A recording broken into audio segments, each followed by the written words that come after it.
তো হ্যালো বন্ধুরা, এই দেখো আতপ চাল ভিজাইছি।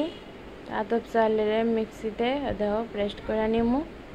তো আজকে আতপ চাল দিয়ে সেটা আর বেসন দিমু। বেসন দিয়ে তোমরা একটা বড়া বানাই দেখামু। তো দেখো কিসের বড়া, তো এটা হচ্ছে ঝিঙ্গে, সবাই চিনো। তো আমরা গাছের ঝিঙ্গে হয়েছিল ছোটো ছোটো, তোমরা আগের ভিডিওতে দেখাইছিলাম। তো এই ঝিঙ্গেটি বাইরে আনছি। এই দেখো কত সুন্দর করে ফুলের মতো থুপা থুপা করে কাটটা লইছি। তখন কত নুন মাইকা রাখুম আধা ঘন্টার মতো। তো নুন মাইকা রাখলে নরম হইব।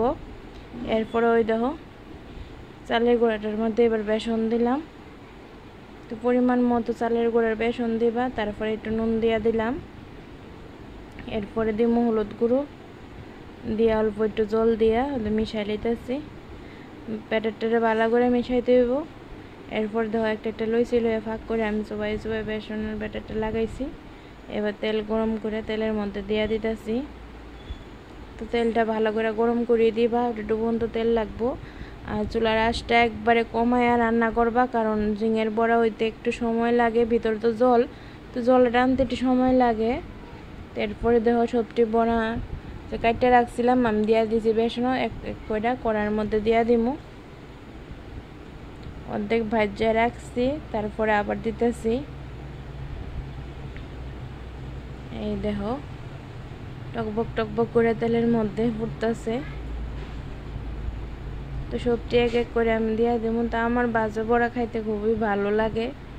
তো তোমরা কার কার ভাজা বড়া খাইতে ভালো লাগে আমার জানাইও। দেখলেই লোভ লাগে, তো খাইতে তো ভালো লাগবেই। গরম গরম বড়া হলে ভালোই লাগে। দেখো সবটি বড়া আমার দেওয়া হয়ে যেতেছে গা। তারপরে একটু বেসনের ব্যাটার আসলো, দুই ডিএম উপর দিয়ে দিয়ে দিয়েছি। তো উপর একটু দেখা যেতেছে যে একটু কম হয়েছে ব্যাটারটা, এদিকে সবটির মধ্যে দিয়ে দিছি। এরপরে দেখো লাল লাল করে ভাজা তুলতেছি, কয়েকটা শুকনো মরিচও ভাজি। তো ওই দেখো ফাইনালি আমার বড়া হয়ে গেছে গা। তো আশা করি ভিডিওটা তোমরা ভালো লাগছে।